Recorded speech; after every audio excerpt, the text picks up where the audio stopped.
यहां से इसलिए शुरू की ताकि तुम अपने मैंने एक जलसों में एक बात और कही है भाई, ये जो प्रधान बनते हैं अल्लाह मुबारक करे, जो नहीं जीत पाते उन्हें भी, जो जीत पाते दोनों को कह रहा हूं, ये जो जिम्मेदार होते हैं, एक काम करा दो भाई आप, परेवा में, पीलीभीत में, जहानाबाद में, पूरे इलाकों में।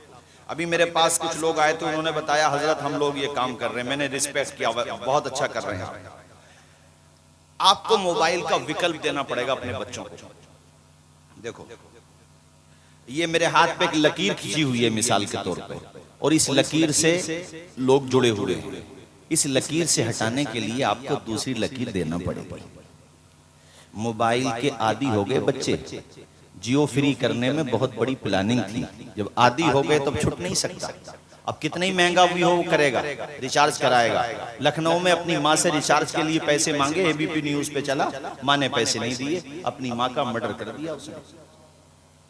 ये बच्चे गेम खेल खेल करके ना खुद कार्टून बन गए, आपको अंदाजा नहीं है इनका भी। हमारे, मैं बूढ़ों से कह रहा हूँ, तुमने बड़ा अच्छा दौर देख लिया, कयामत में तुम्हारा दफ्तर खुलेगा तो मैं यकीन के साथ कहता हूँ अगर गुनाह भी निकले तो इनसे कम निकलेंगे, इनसे कम निकलेंगे तुम्हारे गुनाह। आपको मोबाइल की लत से बचाने के लिए अपने युवाओं को विकल्प देना पड़ेगा, और उसका विकल्प यह है कि छोटे छोटे बच्चों में रेस लगवाई जाए, इनाम दिया जाए, हिम्मत बढ़ाई जाए, नातिया मुकाबले कराए जाएं, क़िराअत के हवाले से उनमें हिम्मत अफजाई की जाए, छोटे छोटे बच्चों के तकरीर के हवाले से भी हो, ताकि वो बच्चे फिर मोबाइल पर मेहनत न करें, अपनी फिटनेस पर मेहनत करें, दौड़ना सीखें। और इसी तरह जो दंगल होते थे पहले सत्र छुपा करके, मैं उनकी बात नहीं कर रहा हूं जो बेसब्री के साथ होते हैं, सत्र छुपा करके, नाव से लेके घुटनों तक सलीके के साथ। और पता ये चला कि बच्चों को कुश्ती सिखाना नाना हमारे हुसैन के नाना जान की सुन्नत है। जरा जोर से बोलो सुभान अल्लाह, और मचल के बोलो ना यार सुभान अल्लाह। इस बात पे अमल करेंगे कि नहीं, बोलो जरा जोर से। और ना अच्छी बात है, ये अच्छी बात है ना, तो ये अच्छी बात है, मुझे पता नहीं था लेकिन ये अच्छी बात है। परेवा के लोगों अखाड़ा होता है तो शरीयत की रोशनी में करो, नाव से लेके घुटनों तक छुपाओ और अपने बच्चों को पहलवान बनाओ। अरे कम से कम मोबाइल तो छोड़ेंगे, मोबाइल पे जो जिंदगी बदनाम करते हैं उसका तो एहसास होगा कि यार वीकनेस आ रही है बॉडी में। मुनादुल मतीन साहब, कम से कम कुछ तो फायदा पहुंचेगा। और एक बात और कहना चाहता हूं आप लोगों से तेजी के साथ कि ऐ जवानों, तुम्हारे माँ बाप जिंदा हैं तो अपने माँ बाप की खूब कद्र करो। ये करबला का पैगाम अपने दिमाग में बिठा करके जाओ यहाँ से, ये पैगाम है, इसको जहन में बिठा करके जाना मेरे साथियों। तुमने उस जवान की दास्तान नहीं सुनी है जिसकी शादी को 18 या 17 दिन हुए थे? उम्मा ने जब कहा हुसैन पे कुर्बान हो जा, तो मुस्कुराते हुए अपनी जान हुसैन के कदमों पे कुर्बान कर दी थी। तो अपने माँ बाप की खिदमत करो। ये आज शहीद आजम कॉन्फ्रेंस में तुम्हें पैगाम दिया जा रहा है। अभी महरेरा शरीफ में उर्स था, वहां पर रफीक मिल्लत हजरत सैयद नजीब हैदर साहब ने बहुत जबरदस्त पैगाम दिए। उनमें से एक ये था कि महरेरा दुआ के लिए फोन वो करे जो अपने माँ बाप की खिदमत करता हो, और जो माँ बाप की खिदमत ना करता हो वो दुआ के लिए फोन ना करे। और हजरत ने कहा कि तुम्हारा सबसे बड़ा पीर, सबसे बड़ी मुर्शिदा, सबसे पहले तुम्हारी माँ होती है, जिसके कदमों के नीचे अल्लाह पाक ने जन्नत को बसा दिया है। सुभान अल्लाह, सुभान अल्लाह, बेशक बहुत अच्छे नारे। तुम कहोगे मौलाना तौसीफ रजा साहब माँ बाप का जिक्र क्यों कर रहे हो? माँ बाप का कहना मानने से क्या मिलता है, माँ बाप की खिदमत करने से क्या मिलता है? तो मैं आपको बताना चाहता हूँ, जो माँ बाप का कहना मानता है उसे दुनिया में मोहब्बतों का पैगाम मिलता है, मरने के बाद हौज़ कौसर का जाम मिलता है। तुम्हारे करीब ही के रहने वाले थे मरहूम सज्जाद निजामी साहब, वो दो मिसरे पढ़ा करते थे, अल्लाह ताला जन्नत में आला मकाम अता फरमाए। माँ बाप के हवाले से मुझे याद आ गए, आप हजरात भी सुन लीजिए और इस नियत से सुभान अल्लाह बोलिए कि मालिक इसका सवाब उनकी रूह को अता फरमा दे। बोलो आमीन, बोलो जोर से। वो जीते जी दुनिया में जन्नत का मजा लेंगे, वो जीते जी दुनिया में जन्नत का मजा लेंगे जो बाप को खुश रखेंगे और माँ की दुआ। मैं चाहता हूँ सारे लोग पढ़ें, जो माँ की दुआ लेंगे। तो आज से ये काम शुरू करो, आज से और अभी से।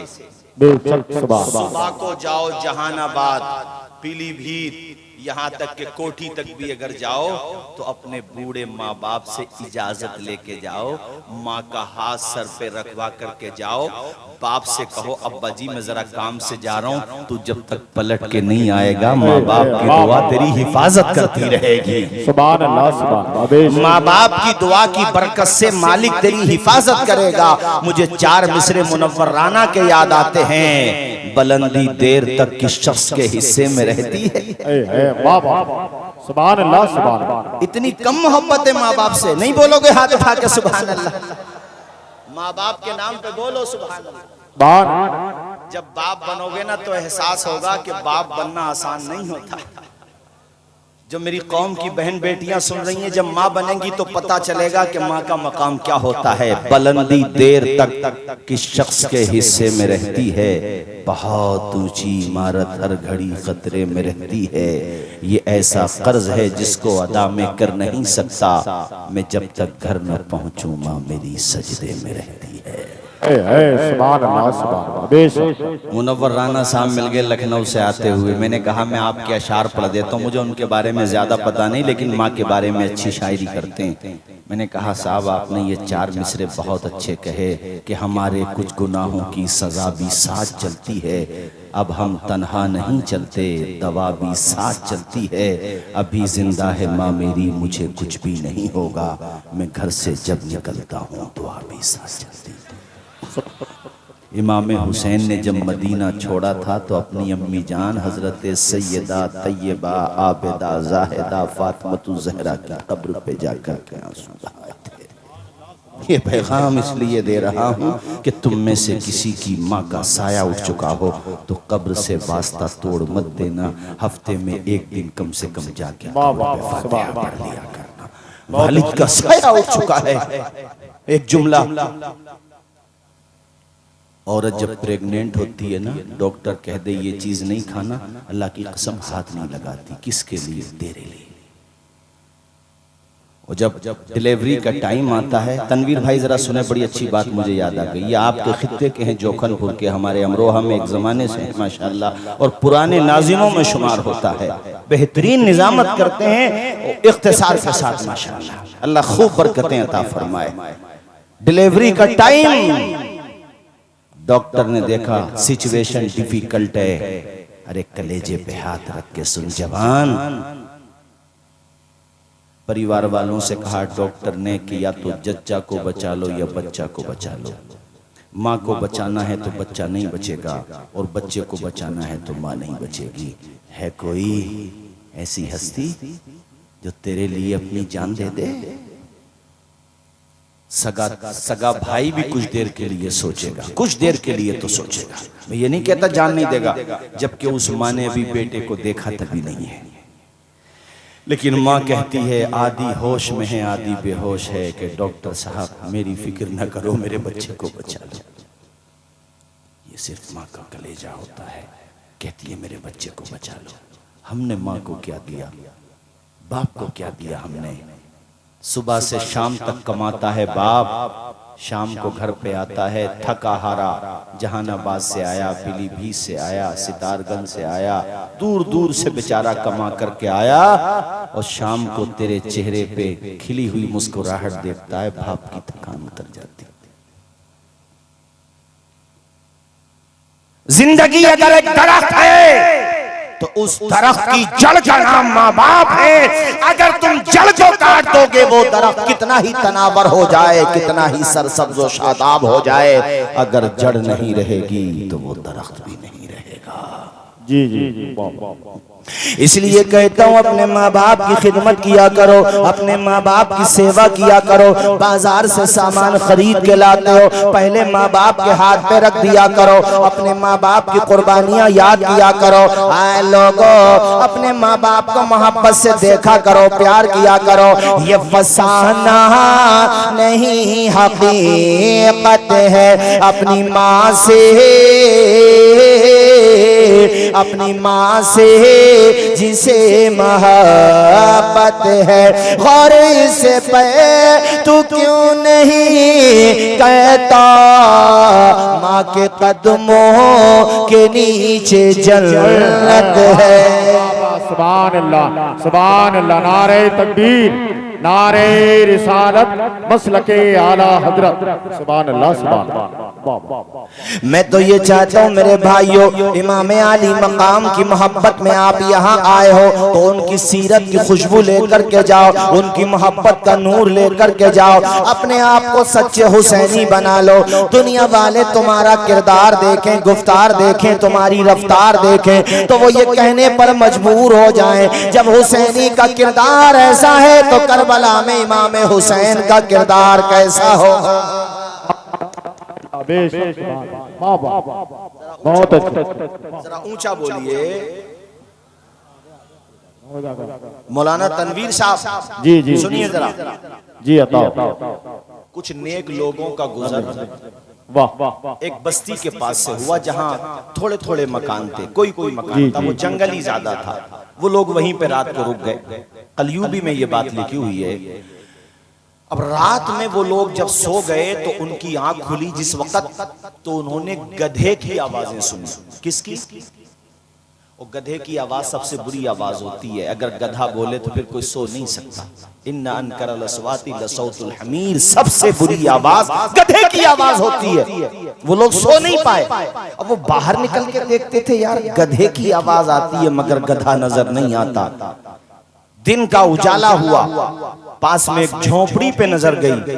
उन्होंने सोचा कि यार यहाँ जाके पूछते हैं कि ये रात में आवाज क्यों आ रही थी, किसकी आ रही थी। करीब में पहुंचे तो वो मकान एक बूढ़ी औरत का मकान था। जाकर के उसको अपनी बात बताई तो बूढ़ी औरत कहती है कि वो जो रात में तुमने गधे के आवाजें, जो बुरी आवाजें सुनी, वो किसी जानवर की आवाज नहीं थी, मेरे मरे हुए बेटे पर अजाब हो रहा है, उसी की आवाजें थी। अल्लाह। क्या मतलब? कि मेरा बेटा जिसको मैंने बड़ी दुआओं से मांगा था, जब वो समझदार हो गया, बुरी सोसाइटी में बैठने लगा, शराब पीने लगा। परेवा में अगर किसी से ये गुनाह हुआ हो, यही तौबा करके जाए। जिंदगी का कुछ नहीं पता कब जिंदगी आपसे बेरुखी कर दे। जी जी। बहुत सारे लोग देखे गए कि बुढ़ापे में तौबा कर लेंगे। यार बुढ़ापा ही नहीं आता, मौत आ जाती है हजरत। इमाम गज़ाली अल-मुतवफ़्फ़ा 505 हिजरी, आपसे सवाल हुआ कि हजरत तौबा तो बुढ़ापे में भी कबूल हो जाती है। फरमाने लगे, नादान, बुढ़ापा यकीनी नहीं होता, मौत यकीनी होती है। बुढ़ापे पे तौबा को मत टाल, अगर बुढ़ापा ही नहीं आया तो क्या होगा। कितने जवान हैं, मैंने ऐसे जवानों के जनाजे उठाए हैं, ऐसे भयंकर एक्सीडेंट अपनी आंखों से देखे हैं कि कलियर जवान जिनके बाजुओं में भी ताकत थी, जिनके सीने की मिसालें दी जाती थी, जो जमीन पे अकड़ के चला करते थे। हमने ऐसे लोगों के जनाजे उठाए हैं कि उनका भेजा पॉलीथीन में भर के लाया गया था। अल्लाह। मौत आ जाती है जहां घर नहीं होता, बहुतों को तो कफन तक भी मयस्सर नहीं होता। जी जी सही। बुढ़ापे पे मत डालो तौबा को। अगर किसी ने शराब का जाम पी लिया है, इसी तरह से अगर किसी ने जुआ खेला है, सट्टा लगाया है, और मुझे बताया कि कुछ जगहों पे अभी रिवाज है आपके इलाके में भी कि शादी होती है तो डीजों के आके हमारे बच्चे जवान रीचों की तरह नाचते हैं।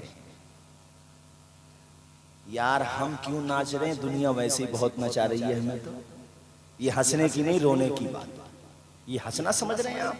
आपको पता नहीं है क्या हो रहा दुनिया में आज, आपको अंदाजा नहीं है दुनिया में क्या हो रहा है। अरे कहां से कहां पहुंच गए तुम।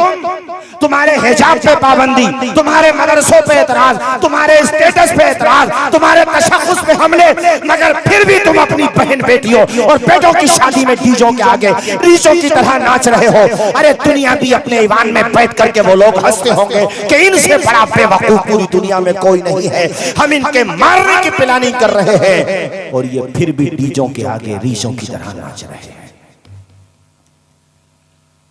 शादी नबी की सुन्नत है। किसकी सुन्नत है?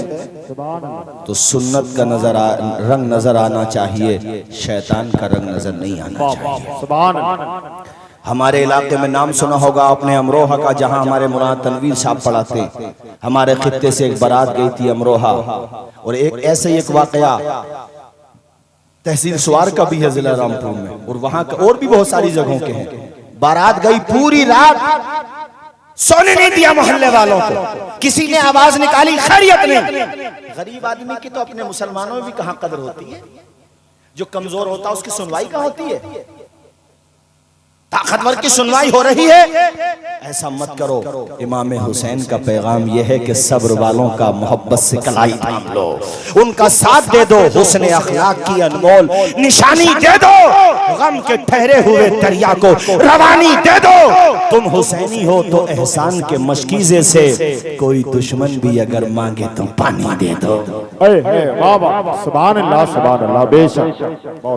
वो बारात गई, पूरी रात तूफान बदतमीजी, जब बारात गई तो उसमें भी नाचते हुए जा रहे थे। ऐसा भयंकर एक्सीडेंट हुआ कि दूल्हा का भेजा भी सलामत नहीं रहा था मेरे साथियों। इसलिए मैंने तुमसे कहा है, जवानी इसको दीवानी मत बनाओ। क़यामत में अल्लाह पाक तुम्हें अपने दरबार में हटने नहीं देगा जब तक इस बात का जवाब नहीं ले लेगा। बताओ जवानी गुजारी कहाँ है तुमने, बताओ जवानी कहाँ गुजारी है। बहुत सारे लोगों से जवाब नहीं दिया जाएगा, मगर हाँ कुछ जवान होंगे जो कहेंगे मालिक जवानी हमने जलसों में गुजारी है, तेरे नबी का जिक्र सुनने में गुजारी है। ए मेरे मालिक जवानी हमने सजदों में गुजारी है, तहज्जुद की नमाजों में गुजारी है, कुरान की तिलावत में गुजारी है। मचल के बोलो जरा जोर से सुभान अल्लाह, और मचल के बोलो सुभान अल्लाह। वो जवान माँ का नाफरमान हो गया, बुरी सोसाइटी में बैठने लगा। हमने तुमसे कहा था तुम भी अगर बुरी सोसाइटी में बैठते हो छोड़ दो बुरी सोसाइटी, अच्छे लोगों में बैठा करो, उलमा के पास बैठा करो, अपने इमामों के पास बैठा करो, अपने माँ बाप के पास बैठा करो। ओ यार बुरी सोसाइटी में बैठेगा बुरा बन जाएगा, अच्छों में बैठेगा इंशाल्लाह अच्छा बन जाएगा। यहाँ जलसे में जो भी आया है कुछ ना कुछ तो सीख के जाएगा, और अगर वो बुरी महफिल में जाएगा वहां से भी गुनाह साथ लेकर के आएगा, अच्छों में जाएगा इंशाअल्लाह नेकियों का जखीरा लेकर के आएगा। इसी तरह उसका बूढ़ा, उसका जो जवान बेटा था उस बूढ़ी औरत का, वो शराबी बन गया। माँ कहती है रात को शराब पी के शाम को या रात को जब वो वापस आता, मैं उससे कहती मेरे लाल शराब मत पिया कर, ये बुरी आदत है, अच्छे लोगों में बैठा कर बुरों में मत बैठा कर। तो मेरा बेटा मुझसे कहता था ए बूढ़ी औरत तू गधे की तरह मत कहा कर मुझसे। अपनी माँ को गधा कह करके बुलाता था, गधी कह करके बुलाता था। माँ माँ होती है, सब्र करती रही। माँ रोते हुए कहती है एक दिन मेरे दिल से बद्दुआ के अल्फाज ये निकले कि तू मुझे गधी कहता है, खुदा करे कि तू ही गधा बन जाए। कहते हैं ये कहना था, मेरी ये बद्दुआ कबूल हो गई, मेरा बेटा मर गया। और अब जब से मरा है रोजाना कब्र से सूरज गुरूब होने के बाद उसकी कब्र से गधे की तरह आवाजें निकलती रहती हैं। ये तुम्हें मैंने इसलिए सुनाया है ताकि तुम बुरी सोसाइटी से दूर रहो, अपने मुआशरे को पाक साफ करो, अच्छा करो। मैं तो ये चाहता हूँ अल्लाह की कसम कि कोई परेवा में गुजरे मिसाल दे कि जलसा भी बेमिसाल होता है और यहाँ पे अमल सुभान अल्लाह बेशक। वाह वाह। अभी मैं कह रहा था मौलाना अब्दुल मतीन साहब से कि ऐसा स्टेज भी कहीं नहीं मिला होगा। सही बात। जैसा स्टेज आपने बनाया है ऐसा स्टेज भी कहीं नहीं बनता होगा माशाअल्लाह। अल्लाह करे आप शादो आबाद रहें। जरा जोर से बोलें सुभान अल्लाह, और ऊंचा बोलिए ना सुभान अल्लाह। बस भाइयों जाते हुए ये बात और कहूंगा कि करबला की दास्तान हमें सब्र करना सिखाती है। ऊंचा बोलिए, क्या सिखाती है? जोर से, सब्र करना। आपके बेटे इमाम ज़ैनुल आबिदीन की ये बात सुनाऊं कि इमाम ज़ैनुल आबिदीन का जब इंतकाल हो गया और उनको नहलाने के लिए गस्साल ने जब तख्त पर, तो आपकी पुश्त पर और कांधों पर निशानात पाए गए, वजन उठाने के निशानात। गस्साल को बड़ी ताज्जुब, इस पे बड़ी हैरत हुई। आपके खादिम से पूछा गया तो खादिम ने बताया कि इमाम ज़ैनुल आबिदीन रात के अंधेरों में गरीबों में जाकर के राशन पहुंचा करके आते थे, खाने का सामान पहुंचा करके आते थे। शहीद आजम कॉन्फ्रेंस करने वाले हमारे हुसैनी कमेटी के जियालो, तो मैं एक काम और सौंप करके जा रहा हूं। मौसम सर्दी का शुरू हो गया है, कुछ पैसा जलसे वाली इस चंदे में से बचा होगा, बाकी और इकट्ठा करो। गरम गरम ब्लैंकेट खरीदो, लिहाफ खरीदो, और अपने परेवा में जो बेवा औरतें हैं, बच्चे यतीम हैं, जो कमजोर लोग हैं, नुमाइश के लिए नहीं, अखबार वालों को बुला करके नहीं, रात के अंधेरे में उन बहनों भाइयों बच्चों के घरों में जाकर के वो गर्म कपड़े पहुंचा दो। तू पलट के नहीं आएगा, मेरे खुदा ने चाहा तो अल्लाह पाक तुझे अपने करम से इसका बेहतर सिला अता फरमाएगा। चूंकि इमाम ज़ैनुल आबिदीन ने ये सबक दिया है। हज़रत इमाम ज़हबी ने सियर व अलामिन नुबला के अंदर लिखा है, ऐसे घराने जिन घरानों का खर्चा इमाम ज़ैनुल आबिदीन की इमदाद से चलता था,